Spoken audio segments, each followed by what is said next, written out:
अस्सलाम वालेकुम, मैं हूं दिल इम्तियाज़ और आप देख रहे हैं तख्ती ऑनलाइन।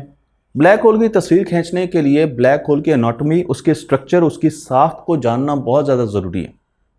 अगर आप ब्लैक होल की साख के बारे में मुकम्मल तौर पर आगाही नहीं रखते तो आप अंदाज़ा ही नहीं लगा सकते कि ब्लैक होल की तस्वीर कैसे खींची गई और उसमें किस किस्म की टेक्नोलॉजी का इस्तेमाल किया गया। मैं आपको यहाँ पर एक ब्लैक होल की तस्वीर दिखा रहा हूँ।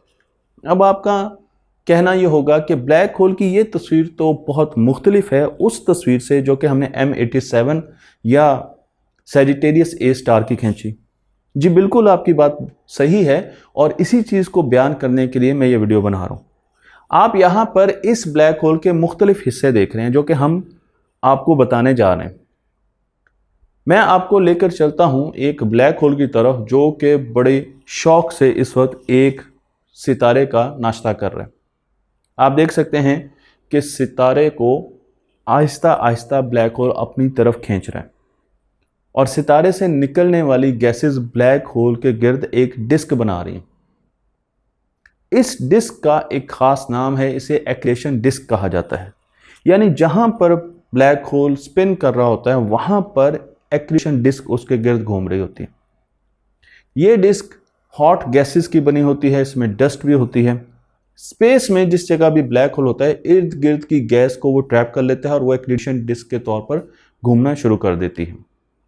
मैं आपको यहाँ पर यह भी बताता चलूँ कि बहुत से लोग ब्लैक होल को फैसिनेट करते हैं और समझते हैं कि ब्लैक होल के पास तो जो भी गया ब्लैक होल उसको अपनी तरफ खींच लेगा।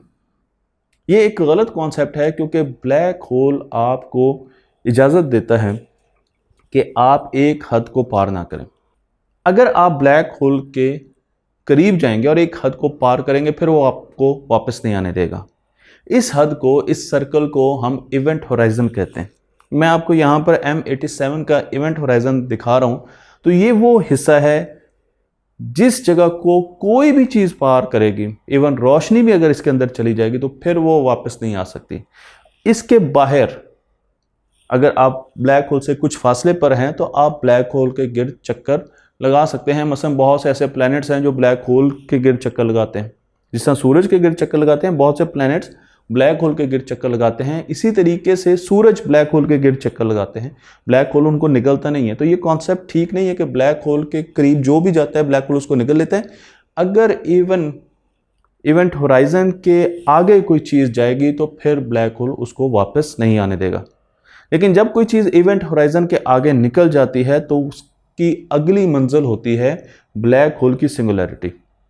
ये वो मकाम होता है जहां पर स्पेस और टाइम ख़त्म होना, डिस्ट्रॉय होना शुरू हो जाता है। तो इसका मतलब ये है कि बिग बैंग ने स्पेस टाइम को जन्म दिया और ब्लैक होल की इस सिंगुलैरिटी ने स्पेस टाइम को ख़त्म कर दिया।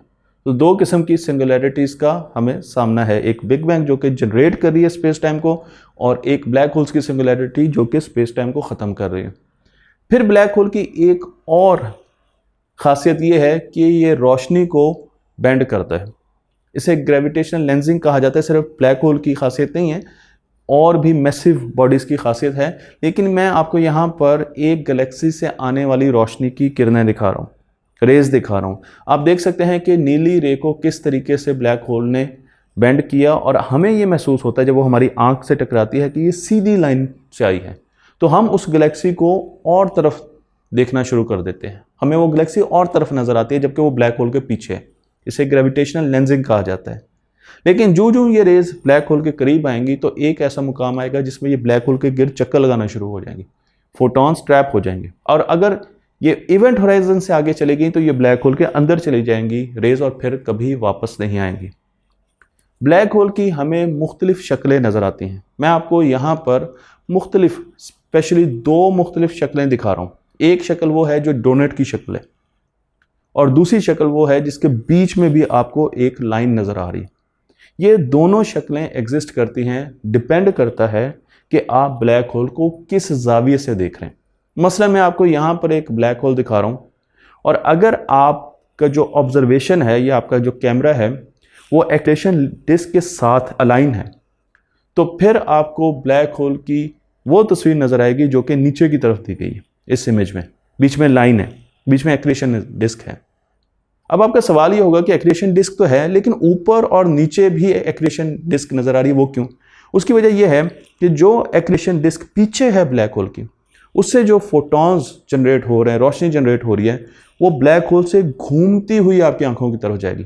तो एक तो आप एक्रेशन डिस्क को सामने से देख रहे हैं, लेकिन जो ब्लैक होल के पीछे एक्रेशन डिस्क है, वो फोटॉन आपको घूमते हुए अपनी आंखों की तरफ ऊपर से भी और नीचे से भी आते हुए महसूस होंगे। तो आपको लगेगा कि वो दोनों एक्रेशन डिस्क भी ब्लैक होल के ऊपर और नीचे हैं, इसलिए आपको ये ब्लैक होल इस शक्ल का नजर आएगा। एक ही ब्लैक होल है, लेकिन अगर आप इसको एक्रेशन डिस्क के साथ देखेंगे तो आपको ये शक्ल नजर आएगी।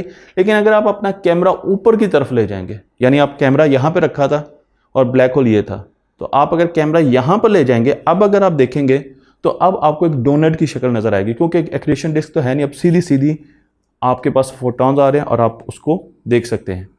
तो अब आपको अंदाजा हुआ कि हमें सजिटेरियस ए स्टार या M87 ब्लैक होल क्यों डोनट की शक्ल का नजर आ रहा है, क्योंकि हम उसको एक खास एंगल से मेजर कर रहे हैं, देख रहे हैं। अगर हम अपना एंगल चेंज करेंगे तो वही ब्लैक होल हमें मुख्तलिफ शक्ल से नजर आएगा। मैंने आपको यह भी बताया कि एक ऐसा मुकाम होता है जहां पर फोटॉन्स ब्लैक होल के गिर्द स्फीयर में ट्रेवल करना शुरू कर देते हैं ग्रेविटी की वजह से। इस जगह को फोटॉन स्फीयर कहा जाता है, फोटॉन रिंग भी कहा जाता है। और फोटॉन जब इसमें ट्रैप होते हैं तो उसके बाद वो इसे छोड़ भी सकते हैं, इससे बाहर भी निकल सकते हैं।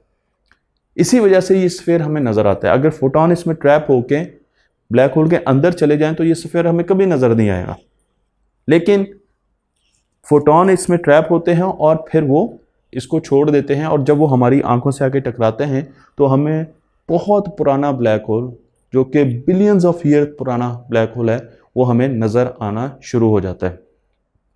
जब ब्लैक होल के गिर्द गैसेस आहिस्ता आहिस्ता सर्कुलेट करती हैं, घूमती हैं, तो आहिस्ता आहिस्ता उनका टेम्परेचर भी बढ़ता है, और जब टेम्परेचर बढ़ता है तो एनर्जी एक्यूमुलेट होना शुरू हो जाती है। अब एनर्जी भी एक्यूमुलेट हो रही है, और फिर एक टाइम ऐसा आता है जब ये जो गैसेस होती है ये स्पीड ऑफ लाइट के करीब करीब चली जाती हैं और इनकी स्पीड इतनी बढ़ जाती है, और फिर ब्लैक होल एक जेट रिलीज करता है, ऊपर की तरफ भी और नीचे की तरफ भी।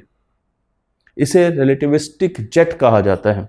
इस रिलेटिविस्टिक जेट को हम बहुत डिटेल में आगे पढ़ेंगे और देखेंगे कि इसमें कौन कौन सी रेडिएशंस होती हैं।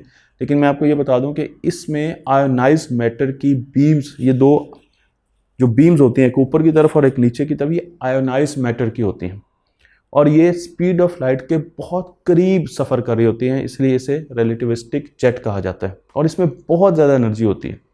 बाज़ औक़ात आप इन बीम्स को बहुत दूर से देखते हैं और आपको अंदाज़ा हो जाता है कि यहाँ पर ब्लैक होल है। ये बीम्स इतनी बड़ी हैं कि ये उस गैलेक्सी से भी बाहर निकल सकती हैं, इतनी बड़ी बीम्स हो सकती हैं। तो मैंने आपको यहाँ पर ब्लैक होल की सीधा चीज़ें बताई, जिनमें से अभी भी कुछ ऐसी चीज़ें हैं जो कि अगली वीडियोस में मैं आपको बताऊंगा। जिस तरीके से डॉपलर बीमिंग है उसे हम अगली वीडियो में डिस्कस करेंगे। लेकिन यहाँ पर अब आपको समझ आ गई कि जो तस्वीरें हम देखते हैं, चाहे वो डोनट शक्ल की हों या वो दूसरी शक्ल की हों, वो एक ही ब्लैक होल की हैं जो कि हम मुख्तलिफ ज़ावियों से देखते हैं। ब्लैक होल में फोटॉन रिंग्स भी होते हैं, ब्लैक होल का अपना शेडो भी होता है जो कि ब्लैक कलर का आपको नज़र आ रहा होता है, और इसके गिर्द एक बाउंड्री होती है, एक दहलीज होती है जिसे आगे हमने नहीं जाना, जिसे इवेंट होराइजन कहते हैं। और इसके साथ साथ हमारे पास एक एक्रेशन डिस्क होती है जिसमें गैसेस घूम रही होती है। और अमूमन जब हम ब्लैक होल को देखते हैं तो एक्रेशन डिस्क को देख रहे होते हैं, क्योंकि ब्लैक होल तो बीच में बिल्कुल ब्लैक कलर का होता है। तो मुझे उम्मीद है कि ये वीडियो आपको पसंद आई होगी। अगली वीडियो में मैं अब आपको बताने जा रहा हूँ कि हम ब्लैक होल को देखने के लिए किस किस्म की टेक्नोलॉजी का इस्तेमाल करते हैं, रेडियो वेव्स क्यों बहुत ज़्यादा अहम हैं ब्लैक होल्स को देखने के लिए, और रेडियो एस्ट्रोनॉमी करते हुए हमने किस किस्म की टेलीस्कोप्स बनाई हैं जो कि इन ब्लैक होल्स को देखने जा रही है। मुझे उम्मीद है कि ये वीडियो पसंद आई होगी आपको। तख्ती ऑनलाइन को लाइक कीजिए, शेयर कीजिए और इस इल्म को दूसरों तक पहुँचा दीजिए।